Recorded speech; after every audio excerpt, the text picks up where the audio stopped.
रूस और यूक्रेन की जंग अब बड़ी तबाही में बदल सकती है। अब तक लाखों लोगों की जान इस जंग में जा चुकी है, लेकिन अब पुतिन ने नया प्लान बनाया है। अचानक पुतिन ने युद्ध विराम का एक तरफा ऐलान कर जेलेंस्की को हैरत में डाल दिया है। जेलेंस्की और यूक्रेन की सेना को समझ नहीं आ रहा कि युद्ध क्यों रोका गया है, जबकि नाटो देश इस युद्ध विराम को बड़े खतरे की आहट मान रहे हैं। नाटो देशों को लग रहा है कि पुतिन अब जंग में नया मोर्चा खोल सकते हैं। देखिए,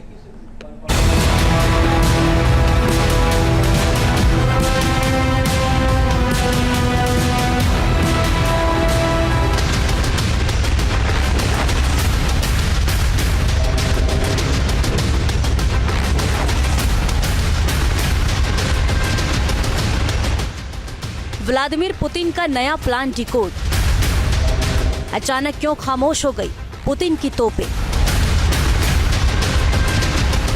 कीव में बड़ी तबाही का सायरन बजने वाला है। भीषण जंग अचानक क्यों रुक गई? क्यों पुतिन ने अपनी तोपें खामोश कर दी? क्यों गरजती मिसाइलें साइलों में ही रोक ली गई? जेलेंस्की हल्ला और हंगामा मचाते रहे और पुतिन ने गुपचुप अगली चाल चल दी। जेलेंस्की को भनक तक नहीं लगी और रूस ने जंग को और भीषण बनाने की तरफ कदम बढ़ा दी।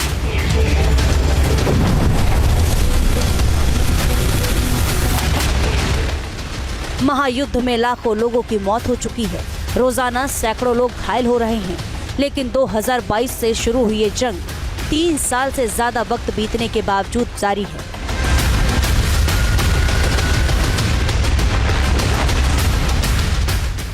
संघर्ष विराम की बातों को धता बताते हुए पुतिन की फौज ऑफेंसिव ऑपरेशन कर रही है।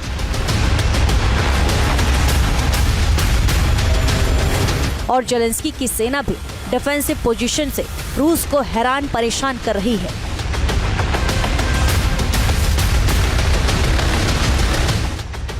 पुतिन का हर फैसला जेलेंस्की की टेंशन को और ज्यादा बढ़ा रहा है और अब तो पुतिन ने अचानक युद्ध विराम का ऐलान कर दिया है।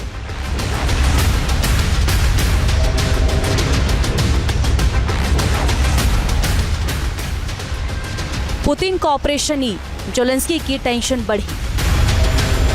गुड फ्राइडे पर पुतिन की सेना ने बड़ा हमला किया। यूक्रेन के कई शहर में पुतिन की मिसाइलें गिरी और कहा गया कि पुतिन मानवता के खिलाफ है। जवाब पुतिन ने युद्ध विराम से दिया है। ईस्टर पर पुतिन ने एक तरफा युद्ध विराम तो किया, लेकिन जेलेंस्की इसलिए परेशान है क्योंकि उन्हें इस युद्ध विराम का मतलब समझ नहीं आ रहा। 30 घंटे के युद्ध विराम की बात अचानक क्यों आई, ये जेलेंस्की समझ नहीं पा रहे और न ही अपनी सेना को इस युद्ध विराम का मतलब समझा पा रहे हैं। नाटो देशों की टेंशन भी इस युद्ध विराम ने बढ़ा दी है। किसी को उम्मीद नहीं थी कि पुतिन संघर्ष विराम का ऐलान कर देंगे।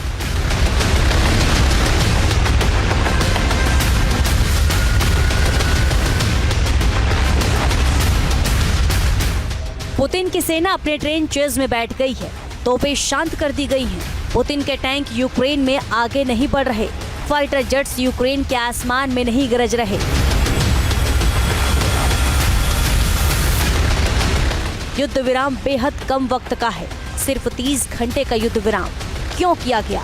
माना जा रहा है कि पुतिन अपनी थक चुकी आर्मी को आराम देना चाहते हैं। युद्ध विराम के वक्त का इस्तेमाल मैदान पर नई ग्राउंड फोर्सेस भेजने और थक चुके जवानों को फ्रंट से वापस लाने के लिए किया जा सकता है। और ये दावा भी किया जा रहा है कि इस युद्ध विराम के दौरान पुतिन की आर्मी हथियारों की मरम्मत भी करेगी ताकि और ज्यादा घातक हमले शुरू कर सके।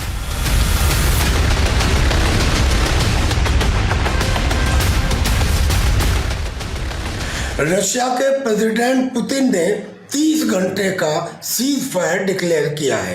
अब इसके कई कारण हो सकते हैं। पहला कारण तो ये कि इसको ईस्टर के मौके पर किया गया है, यानी ये दिखाने के लिए कि हम मानवता के प्रति संवेदनशील हैं और त्योहार के दिन सब लोगों को गोली न चला के खुशी मनानी चाहिए। अमेरिका के प्रेसिडेंट ने ये कहा था कि अगर पुतिन और जेलेंस्की सीरियस नहीं है तो मैं पीस टॉक से हट जाऊंगा और सीज फायर से दूर हो जाऊंगा।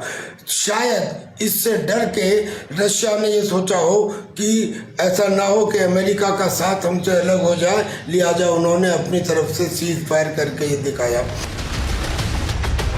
पुतिन के युद्ध विराम को नाटो देश कोई बड़ी चाल मान रहे हैं। नाटो देश ये मान रहे हैं कि पुतिन ने यूक्रेन के खिलाफ नई प्लानिंग की है और वो जेलेंस्की के देश के खिलाफ एक और मोर्चा खोल सकते हैं। हालांकि ये पहली बार नहीं है जब पुतिन ने एक तरफा युद्ध विराम का ऐलान किया हो।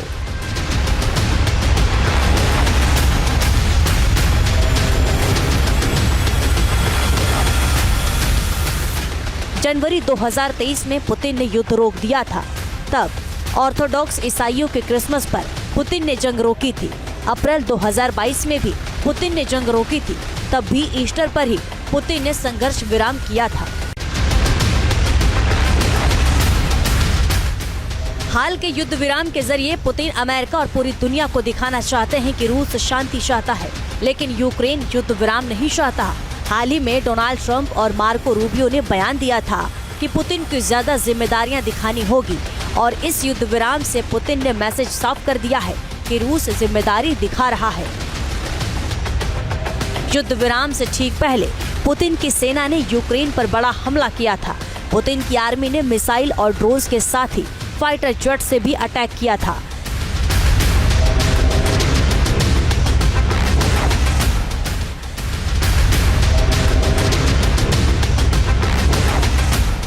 कीव पर मिसाइलों से अटैक किया, सूमी में ड्रोन से हमला किया गया, खार्किव पर रूस ने मिसाइल अटैक किया, निप्रो और माइक्लोव में फाइटर जेट से बमबारी की।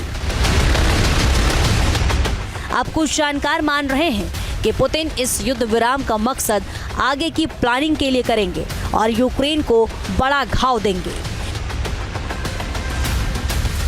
मान लीजिए कि अगर रशिया ने एक दिन का सीज फायर करने की बजाय एक हफ्ते का सीज फायर या एक महीने का सीज फायर किया होता तो इसे उसकी कमजोरी माना जाता।